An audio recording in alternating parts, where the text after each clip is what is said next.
है chapter number 18 से reproduction. तो सबसे पहले हम देखेंगे कि इसकी डेफिनेशन क्या है। Mechanism that produced new generation and maintain a species। ऐसा मैकेनिज़्म जो कि किसी जनरेशन को बनाता है और उससे स्पीशीज़ जो है वो मेंटेन रहती है। जैसे कि इस वर्ड के अंदर ही इसकी डेफिनेशन है, रिप्रोड्यूस से ये वर्ड निकला है, दोबारा पैदा होना। तो रिप्रोडक्शन किसी भी स्पीशीज़ के इंडिविजुअल का अपने जैसे जानदार बनाने का जो प्रोसेस है उसको हम बोलेंगे रिप्रोडक्शन। रिप्रोडक्शन के अंदर 2 पॉइंट्स बहुत अहम है। 2 points are very important in case of reproduction. Number 1 is it is not necessary for well-being of an individual।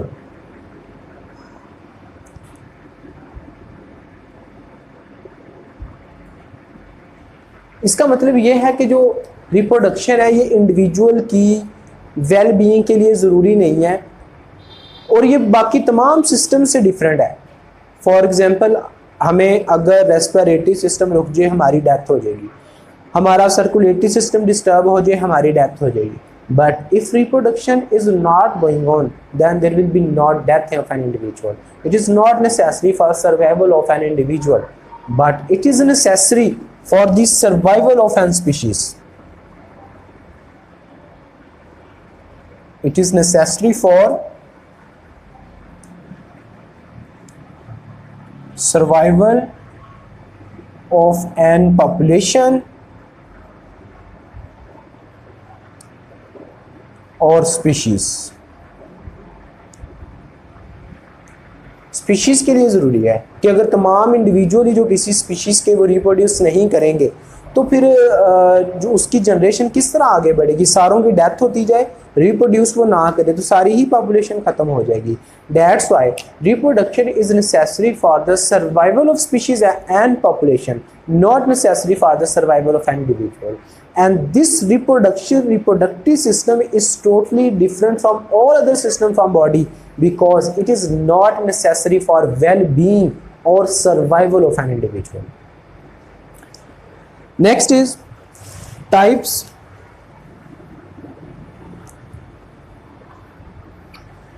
Two types हैं reproduction की।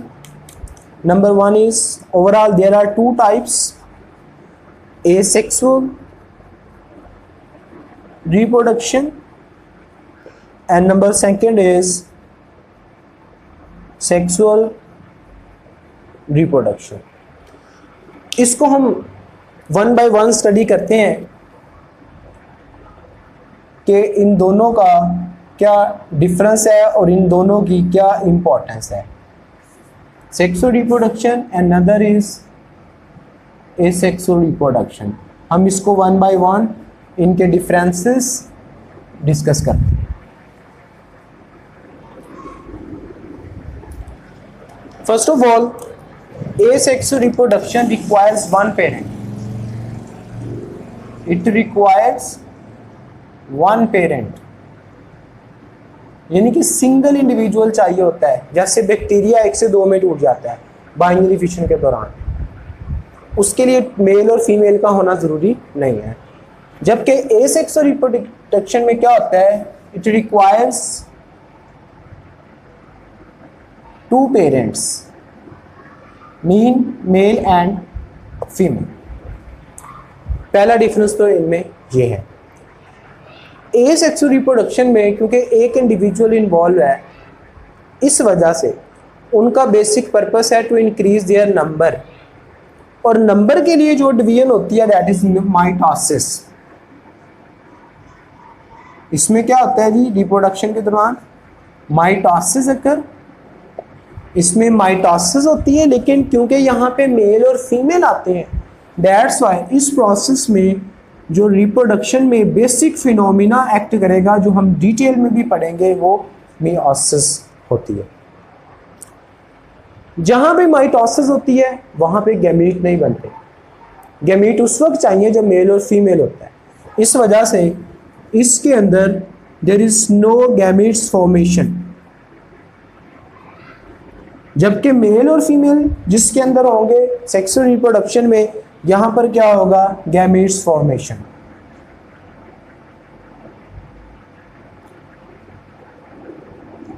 यहां पे गैमीट्स बनेंगे।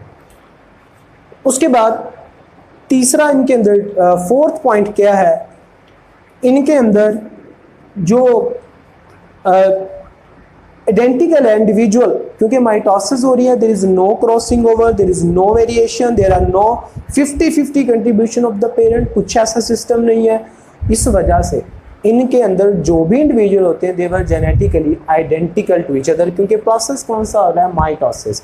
और इसके अंदर मियोसिस है, मियोसिस में जीन्स चेंज होते हैं। वैसे भी कॉमन में याद रखें, 2 पेरेंट्स हैं, 50% एक से मटेरियल आता है, 50% एक से आता है जेनेटिक, तो इस वजह से वेरिएशन आ सकती है। मियोसिस में तो बात की बात है, मियोसिस में वो हम पढ़ेंगे, फिर डिस्कस कर लेंगे। उसके बाद नो गैमेट्स फॉर्मेशन। यहाँ पर तीसरा पॉइंट, ऑफस्प्रिंग जेनेटिकली आइडेंटिकल, जबकि इसके अंदर होता है नॉन जेनेटिकल आइडेंटिकल। यहाँ पे जेनेटिकली वो एक दूसरे के साथ आइडेंटिकल नहीं होंगे। क्यों? क्योंकि वेरिएशन आएगी मियोसिस में भी, मेल से और फीमेल से भी लेना लेना। नेक्स्ट इज क्योंकि ये एसेक्सुअल रिप्रोडक्शन ये सिंपल टाइप है और एक इंडिविजुअल इसके लिए चाहिए होता है, इस वजह से ये होती है, it occur in less differentiated animals, जिनके जो इतने ज़्यादा इनवर्टिब्रेट्स टाइप के जो एनिमल है उनके अंदर। Number 2, in most commonly in plants and micro organism.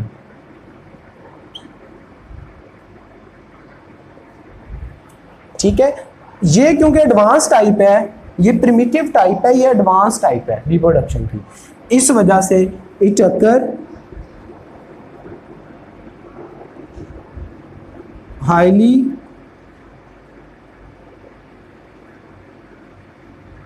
Differentiated animals, जबकि प्लांट्स के अंदर भी ये होती है। उसके बाद ये चंद डिफरेंसेस और भी इसमें आ सकते हैं। ये प्रिमिटिव है, ये मॉडर्न, ये न्यूली टाइप है रिप्रोडक्शन की, non primitive and this is primitive. उसके बाद इसके क्या एडवांटेजेस हैं, पहले हम इसके देखेंगे, फिर हम सेक्सुअल रिप्रोडक्शन को देखेंगे। तो सबसे पहले हम इसके क्या देखेंगे, एडवांटेजेस ऑफ एसेक्सुअल रिप्रोडक्शन। इसके एडवांटेजेस क्या हैं? There are 3 advantages of asexual reproduction. Number 1, offspring are genetically identical. Offsprings आते हैं Number 1. Number 2, rapid increase in number.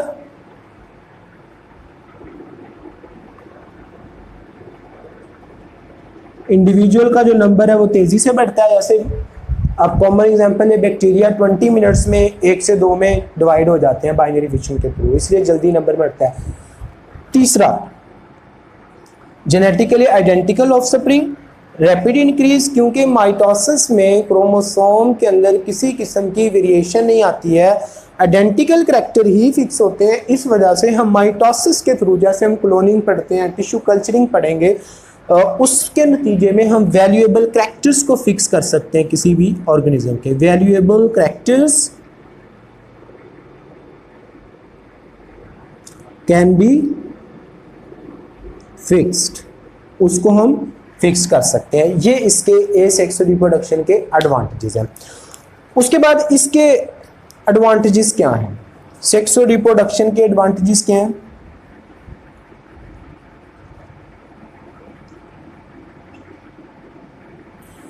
इसमें क्योंकि डेफिनेटली सेक्सुअल रिप्रोडक्शन के अंदर, in sexual reproduction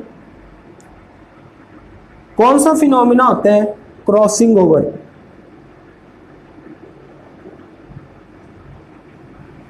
crossing over, exchange of genetic material during meiosis. Crossing over के नतीजे में जो नेक्स्ट काम आता है, उसके नतीजे में प्रोड्यूस होती है variations. Variations and variation is the beauty of nature. इस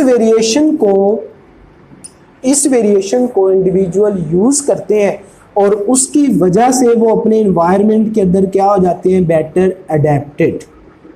उनके अंदर अडेप्टेशंस आ जाती हैं। जिस एनवायरनमेंट में रहेंगे, better adapted in any environment, ये ज़्यादा इनके अंदर जो है वो सक्सेस होती है कि ये हर किसी के एनवायरनमेंट में अपने आप को अडेप्टेड कर सकते हैं। इस वजह से ये ज़्यादा बेहतर है। ये इसका डिसएडवांटेज है। डिसएडवांटेज क्या बन जाएगा इसका? एसेक्सुअल रिप्रोडक्शन के डिसएडवांटेजेस में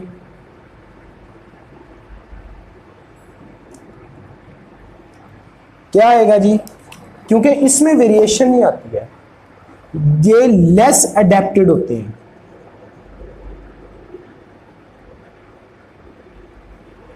फर्स्ट पॉइंट, लेस अडेप्टेड। अगर आपको एसेक्सुअल की डिसएडवांटेज आ जाए या क्लोनिंग के डिसएडवांटेज आ जाए तो यही लिखने हैं।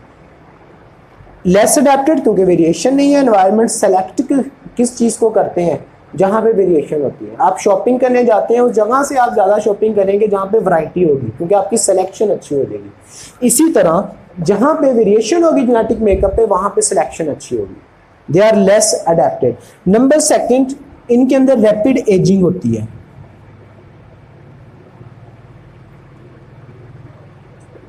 जल्दी बूढ़े हो जाते हैं। रैपिड एजिंग मीन इनके सेल में वेरिएशन नहीं है, जो नंबर ऑफ अपना पीरियड वो जल्दी पूरा कर लेता है और उसी को पीरियड पूरा करने के बाद फर्दर उसके अंदर जो है वो डिवीजन नहीं होती, हम कहते हैं वो सेल एज्ड हो गया। इस वजह से ये इसके दो एडवांटेज। तीसरा डिसएडवांटेज इसका क्या है? Less disease and any stress, less disease and stress adaptations. जो डिजीज और स्ट्रेस के अगेंस्ट ये अपने आप को मैनेज नहीं कर सकते। कोई डिजीज आएगी, उनका जेनेटिक मेकअप सेम है, इस वजह से सारे ही प्लांट खत्म हो जाएंगे, सारे एनिमल्स खत्म हो जाएंगे।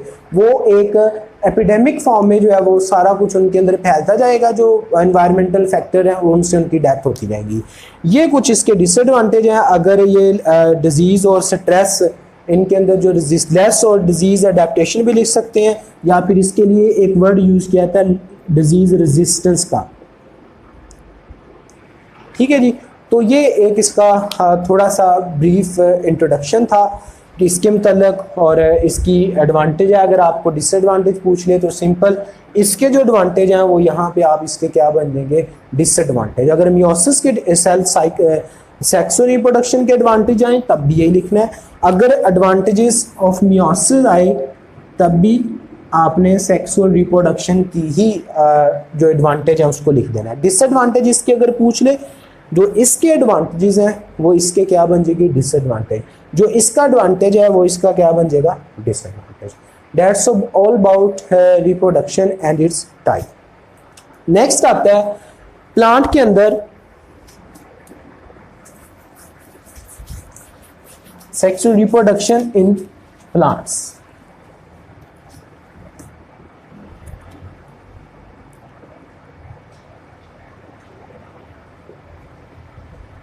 प्लांट्स के अंदर डेफिनेटली दोनों मेथड मौजूद हैं, एसेक्सुअल भी और सेक्सुअल भी। एसेक्सुअल अगर हम मेथड्स की बात करें तो मैं इनलिस्ट कर रहा हूं। इसमें लेयरिंग है,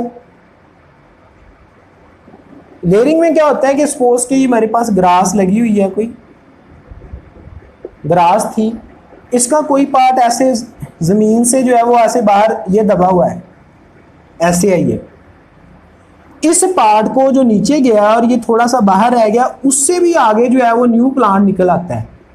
this is called layering. Single stem से नया प्लांट ओरिजिनेट हो गया, ये लेयरिंग है। उसके बाद दूसरा method grafting, layering, grafting, parthenocarpy, ये हम आगे डिस्कस करेंगे। And third is fourth one is apomixis extra, ये हम नेक्स्ट आगे डिस्कस करेंगे। अगर हम सेक्सुअल रिप्रोडक्शन की मेथड की बात करें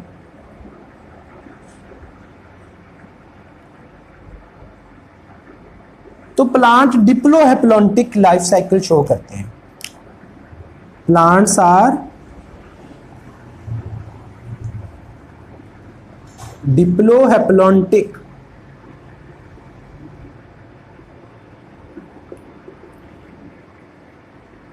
alternation, plant have diplohaplontic alternation of generation. क्या मतलब है इसका? फर्स्ट ईयर में पढ़ा कि main plant body is sporophyte, जो हमारे मेजर प्लांट है अदर देन ब्रायोफाइट्स, उसकी जो नेचर है वो क्या थी? डिप्लॉइड। प्लांट खड़ा है, लीव्स, उसकी ब्रांचेस, वो सारी स्पोरोफाइट का हिस्सा है। उससे जो जनरेशन बनती है वो फ्लावर लगते हैं, फ्लावर के अंदर जो है वो गैमीट बनते हैं, उसको हम क्या कह देते होते हैं? जो जनरेशन बनती है दैट इज कॉल्ड गैमीटोफाइट। गैमीटोफाइट्स क्या होती हैं? मोस्ट मेजॉरिटी प्लांट जो स्पर्मेटोफाइट्स प्लांट है, जो सीड प्रोड्यूसिंग प्लांट है, उनके अंदर इसकी नेचर हैप्लॉइड होती है। तो जब गैमेट्स मिलेंगे सीड बनेगा, आपने सीड लगाया, उससे सीड लगाने से क्या बनेगी? फिर से स्पोरोफाइट बॉडी। गैमेट से क्या बनते हैं? सीड। गैमेट्स मिलेंगे, सीड बने, सीड लगाया, dip sporophyte body. Sporophyte body के ऊपर फिर से क्या लगेंगे हमारे पास? In the form of flowers. उसके ऊपर क्या लगेंगे? फ्लावर्स। तो फ्लावर्स के अंदर क्या प्रोड्यूस होंगे? गैमेटोफाइट। फिर से वो मिलेंगे, फर्टिलाइजेशन के बाद ये बनेगा, फिर से स्पोरोफाइट, ये सिलसिला चलता रहेगा। तो डिप्लॉइड के बाद हिप्लॉइड, डिप्लॉइड के बाद diploid. This is called diplohaplontic alternation of generation. इसका क्या एडवांटेज है प्लांट को कि प्लांट इसके थ्रू अपने सीड प्रोड्यूस करता है और मैक्सिमम अडेप्टेशन हासिल करता है किसी भी एनवायरनमेंट के अंदर। लेकिन हमने ये पढ़ना है कि जो सीडेड प्लांट है वो क्यों अडेप्टेड है। जो सीडेड प्लांट है वो डोमिनेंट क्यों है इन नेचर? डोमिनेंट किस वजह से है जो सीडेड प्लांट है? उसकी कुछ रीजन है। फर्स्ट रीजन इज दैट, अगर हम देखें, मैं साथ साथ एक्सप्लेन करूंगा, वेरी इजी। पहले तो फ्लावर की कोई ऐसी मॉडिफिकेशन नहीं थी कि वो पोलन को कैप्चर कर सके। तो फिर ये ओवरी का अगर हम पार्ट देखते हैं, ओवरी के अंदर अगर हम देखें तो ओवरी के अंदर क्या होता है? जो अपर पार्ट है उसको हम क्या कहते होते हैं जी? स्टिग्मा, जो पोलन को कैप्चर कर सकता है। इस वजह से पहला किसमें चेंज आया जी? फ्लावर के अंदर मॉडिफिकेशन इन फ्लावर्स और इन फ्लोरेसेंस। पहला काम तो ये हुआ, पोलन आगे गिरता है स्टिग्मा के ऊपर, उसके बाद क्या होती है? पोलन ट्यूब बनती है। यहां पे वो इसकी गैमेटोफाइट है फीमेल, और नीचे से वो एंटर होता है। ये सेफ ट्रांसफर हुई है, तो इसके नतीजे में ये क्या बनी है? Pollen tube. दूसरा स्टेप प्लांट ने क्या अडेप्ट किया? जब उसने पोलन को कैप्चर किया तो पोलन ट्यूब बनी। तो उसके बाद दूसरा स्टेप हम लिख सकते हैं evolution of pollen tube. What is the role of pollen tube? अभी से डिस्कस कर रहा हूं। Pollen tube actually derived from this pollen, and pollen is the male gametophyte, carry the male cell towards the female cell. इसलिए से ये career है।